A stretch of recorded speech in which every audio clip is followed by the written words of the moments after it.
Some workers during construction found a small black purse while dragging out cabinets of the old science room. It happened in January 2019.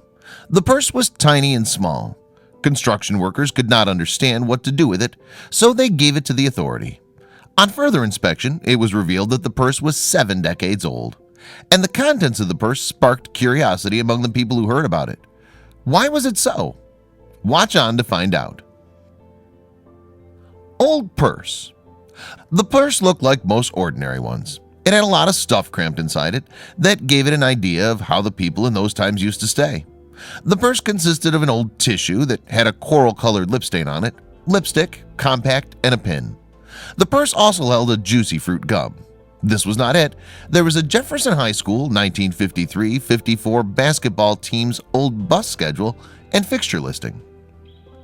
Franklin Court Building. The construction was going on in Franklin Court Building, closer to Court Avenue. The place was to be converted into a new downtown elementary school, which was to be completed by 2020. Owner.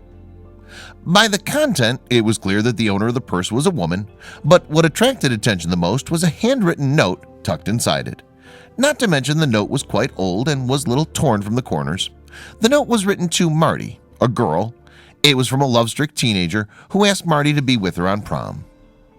It seemed Marty was quite in demand those days. The note read, "I've heard that Paul has asked you to go to prom with him. If he hasn't, I would very much like to take you. Love, Torchy. P.S.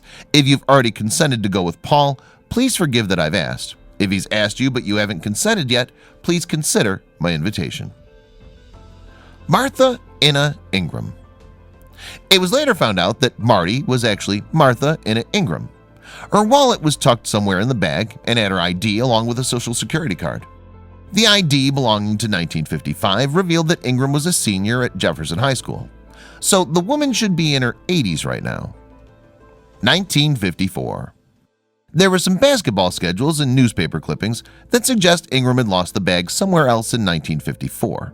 70 years had flown by, but the purse remained in oblivion in the school science room.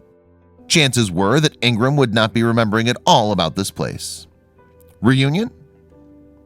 When the Greater Clark County schools got to know about the finding of the purse, they thought they could reunite this wallet with its actual owner.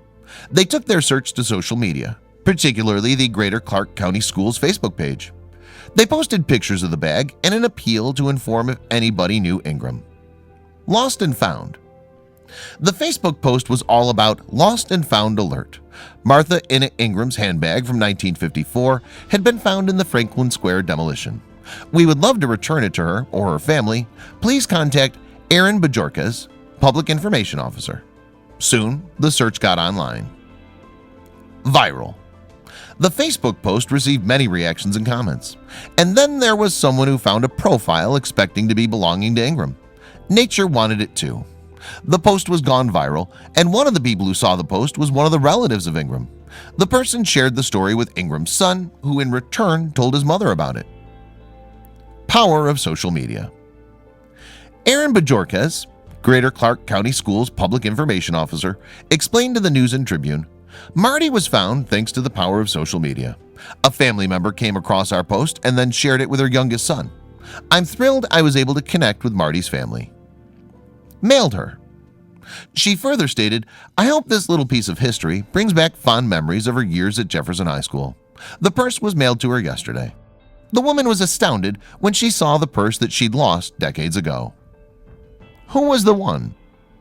Everyone was curious to know who got the opportunity to take her to prom. We hope to answer the community's question, and now the nation's question, soon about who took Marty to prom. Martha found. Greater Clark County Schools made a declaration that Ingram was discovered a few days after the appeal. The update stated, "Martha Inna Ingram has been found. Thank you to everyone who shared our original post." The update ended on the note stating that the story's not over yet. We'll provide an update soon. New post. The new post enjoyed the same popularity as the first one did. But as Ingram had gotten found, people had only one question to ask. Who was the one she went to prom with? Did Torchy, who wrote her the letter, get the opportunity? Or was it Paul, who was supposed to be his love rival? Who accompanied her? The curiosity to find out who went to prom with Ingram was not limited to the social media users only. Bajorquez made it clear to the News and Tribune, I hope this little piece of history brings back fond memories of her year at Jefferson High School. I also hope to answer the community's burning question about who took Marty to prom. Ingram answered. People who wanted to know what had happened that day got a response from Ingram. After graduating out of Jefferson High School, Ingram tied the knot twice. Now the woman has 4 great-grandchildren. The woman had a grand family comprising of her 4 children and 7 grandchildren. She was going by the surname Everett. Ingram today. Ingram in her 80s lived in Maryland. However, she'd made it a point flying to Florida every winter. Her school memories had gone faded with time. Remembering about her high school days was a far-off thing.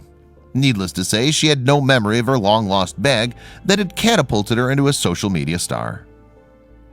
Lost in memories. In February 2019, Ingram opened up. Honestly, I don't remember losing the purse. I think it was just more of a huge surprise that something from that long ago would suddenly come back into my life. It brought back memories I hadn't thought about in a long time. Many stories. Ingram had many stories to tell about her high school years. She said, "I remember the biggest thing was basketball. We had a really good basketball team and a lot of celebrations. It was just a happy time. It felt like a small town, close-knit lifestyle. We knew everybody, had a lot of friends. It was a good feeling." Someone else. Eventually, Ingram answered the question about who she went in junior prom with during an interview with News and Tribune. Much to people's surprise, Ingram did not go to prom with Paul or Torchy. Instead, she chose another boy named Carter Williams. He too had written a note to Ingram. First boyfriend. Williams happened to be her first boyfriend, and his note went on, "Dear Marty, Bobby and I aren't going back together. I'm just continuing to walk her to classes. She asked me if I would, and I told her that I would. But I'm just trying to be friends with everybody, and I decided to start on the girls that I've done wrong." He said. He further wrote, "Is there anything wrong with that? I'm just going to date everybody and be friends with everybody. I figure that's the least I can do. When I leave here, I want to be everybody's pal. Don't you think I have the right look at things?" The guy. Not only that, Williams calls the very person as Torchy. He says, "I think Paul's an alright guy, but you'll never catch him. He runs too fast." The couple. Eventually, it was Ingram who stood on his side in junior prom.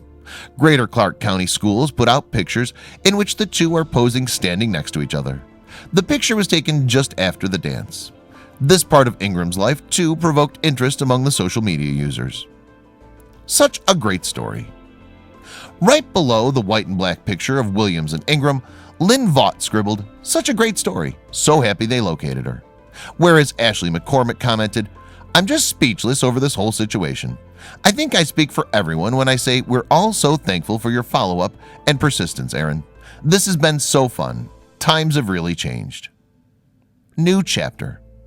The long-lost purse triggered a new chapter in Ingram's life. Ingram's former boyfriend tried to get in contact with his girlfriend. She said, "We had a great time talking on the phone and helping each other remember back then what all has happened." Social media. Ingram expressed her ecstasy and said that they would have never gotten this reunion had their story not surfaced on social media. She also believes that it's due to the fact that her story got a space on social media. Her teen love story got so famous in this technologically advanced world. No issues. Ingram stated, "These boys wrote letters. Today you would never see that. I guess I've been thinking about that and how different the days were back then." She further made it clear, "I don't recall a problem with crime. I don't recall a problem with bullying or any of those issues that are affecting students today." Back to the past. This is how Ingram got a tour of her past. This is amazing how a purse lost decades ago can take you back to the past. She said, "It's amazing what it contained." Added further, "I think that was quite something to unravel my life at that time by looking at what was in that purse." Coming back. So, how do you like this story? Well, isn't it interesting? How a long-lost purse revealed a love story full of twists and turns. Marty would have never expected that purse she'd forgotten so long ago would come back to her this way.